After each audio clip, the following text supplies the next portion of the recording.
So you mentioned you started with Manjaro. Yeah. What brought you to that?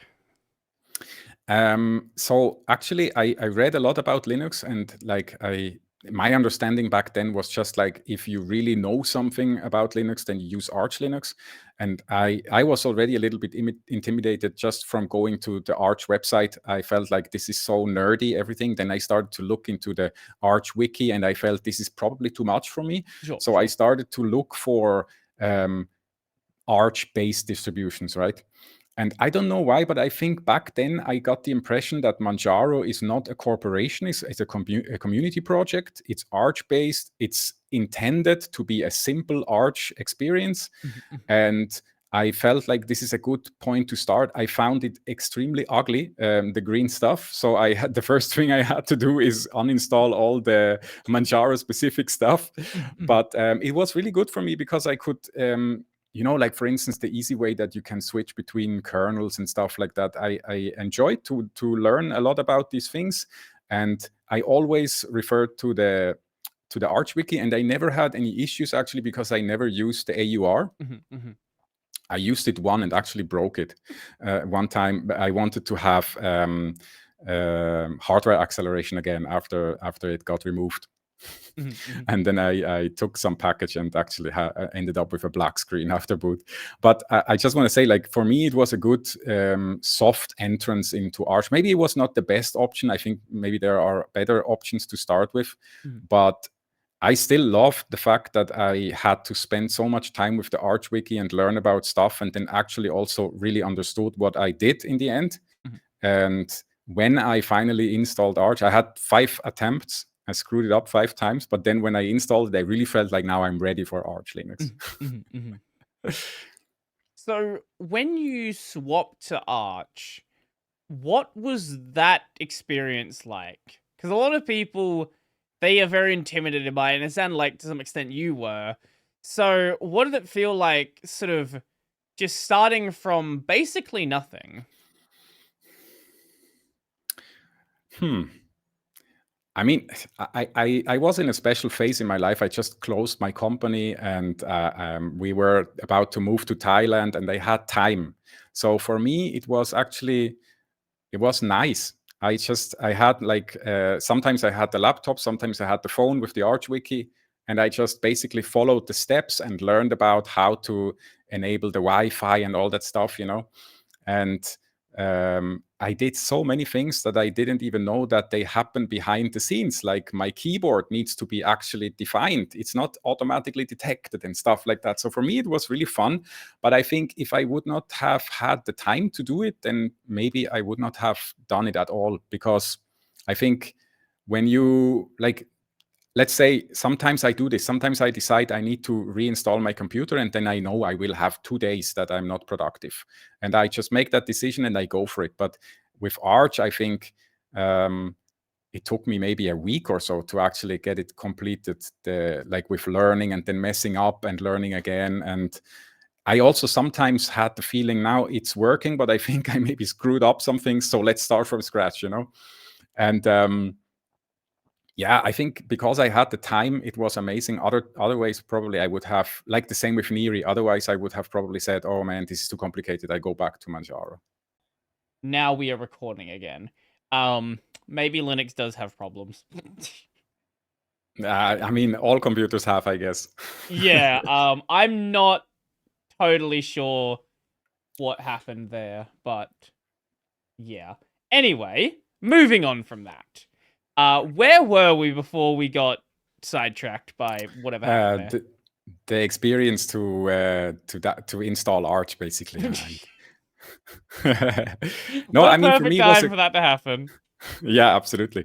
For me, it was great to go through this procedure. It's not that I remember all of it. I would need to consult the wiki again if I would do it again. But after felt like I went through it clean, I actually was proud and happy. And still, the first couple of times updating, I felt like, oh, maybe this is dangerous, because on Manjaro, what I always did is before updating, I would go and read in the forum. They have these release announcements, right?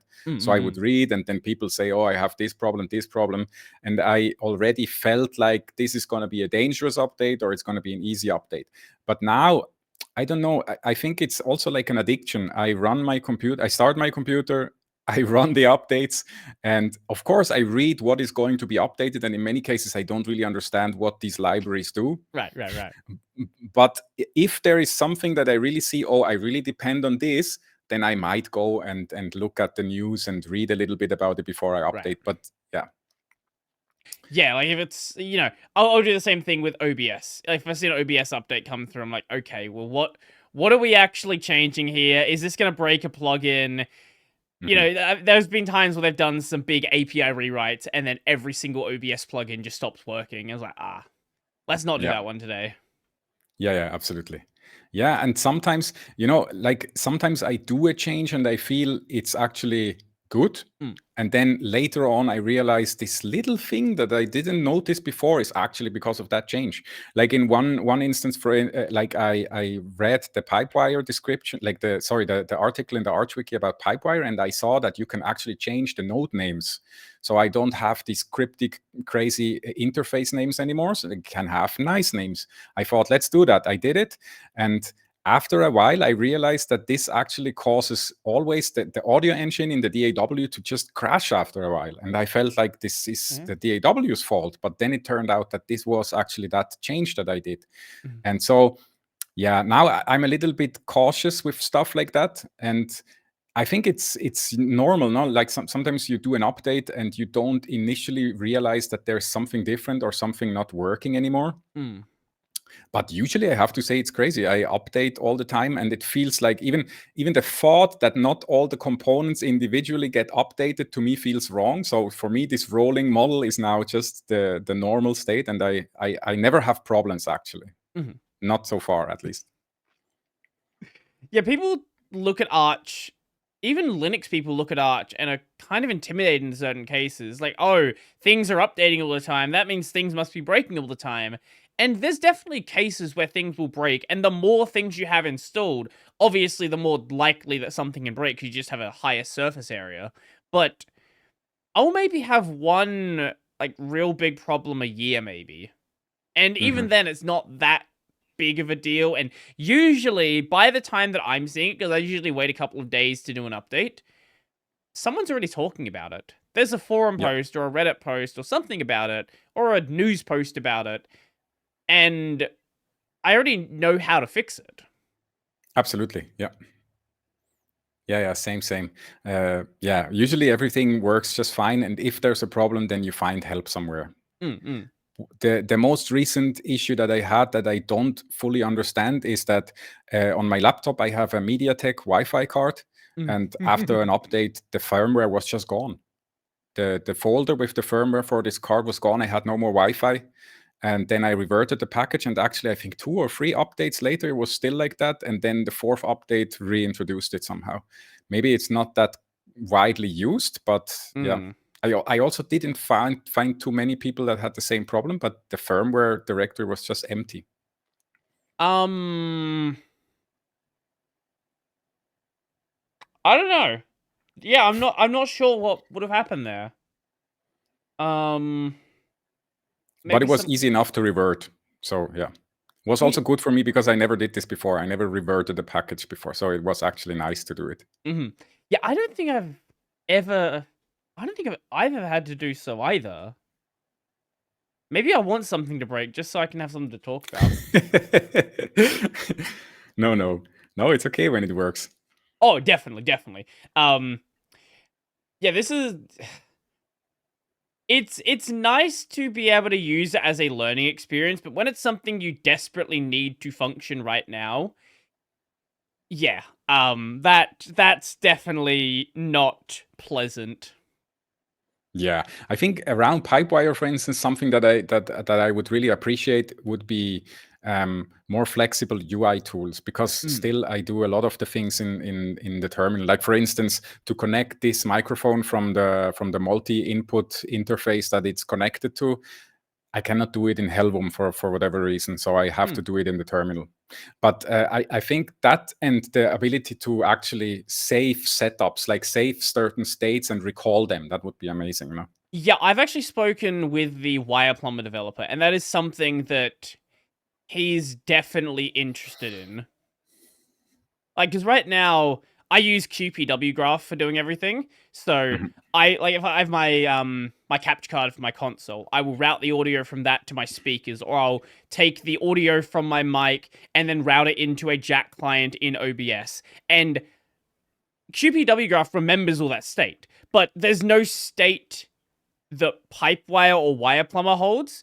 So there are you can run scripts, you can make tools to do it for you, but it would be nice if there was just a way to say, hey, link this node to this node, and then immediately upon starting Wire Plumber, or whenever it sees those two nodes available, it just does it for you. That would make things really, really convenient.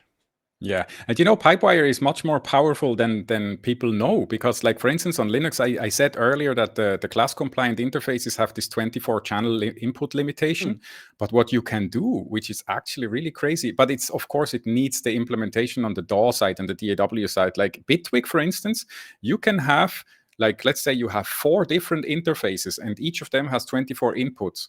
You can combine them as one interface, and it's actually Pipewire doing this. Pipewire integration in Bitwig allows you to do these combined interfaces. So you can actually pump up this limitation.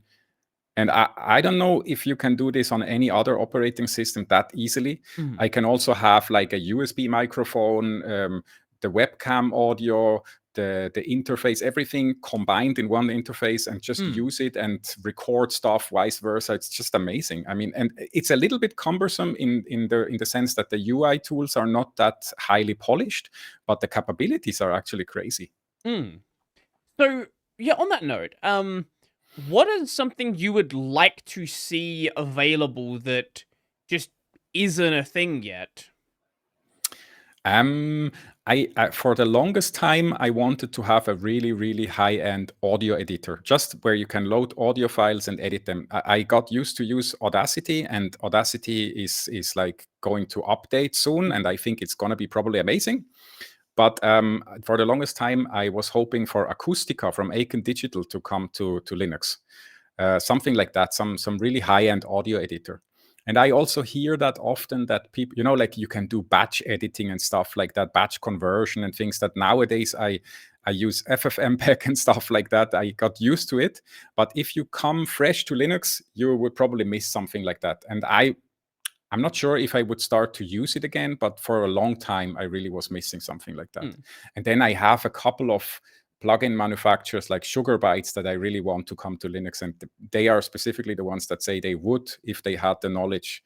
Right. But other than that, I have to say, I'm happy. I can do what I need to do. And I recently realized this, that when I'm making music, I have no consciousness about being on Linux. I'm just making music. It's just amazing. I think that's a good position to be in, where it's like the tool feels like it gets out of your way and just lets you do the work you want to do. I think this is probably part of the reason why people recommend Macs and why people use them, right? Because for a lot of people, it does feel like the tool gets out of their way. The difference with Linux is you've kind of got to do that initial setup first, and then once you've done that, then you're in that same position. But that initial setup, to some people, as I was saying earlier, can feel intimidating. Yes, absolutely. But I also really don't know what could be the solution to this, because this is in one way a disadvantage, but also a very big advantage. So I don't know. I think people are not wrong when they say that users would adopt Linux if it would just come pre-installed on their laptop, because they usually just use what's on it. And I also, like, sometimes when we have visitors here, I give them one of the laptops that has Linux on it. It's actually an Arch Linux laptop that has GNOME on it, but they never complain. They just use it. And I think if you if you would take out the complexity of having to remove Windows and install Linux or dual boot, like I never did it, right? But I often hear like, oh, it's so amazing, Linux, this and that. Oh, now fuck, Windows screwed up my dual boot setup. I never had to go through this experience, but I guess it's super frustrating. And I think all of this, if they would not have to go through this, they probably would just use it and would be happy with it. Regarding the dual boot thing, I used to dual boot myself, but I never had dual booting set up in my bootloader. I would do the the consistently working approach, but not exactly sensible approach of just swapping my boot drive in the in the UEFI in the BIOS. Okay. That always worked. Yeah. Nothing ever broke then. I didn't get a nice fancy interface that told me, oh, this is the Windows one, this is Linux, but I just knew what the drives were, and it always worked. So for anyone who wants to dual boot and never have any problems, that's probably the easiest way to handle it.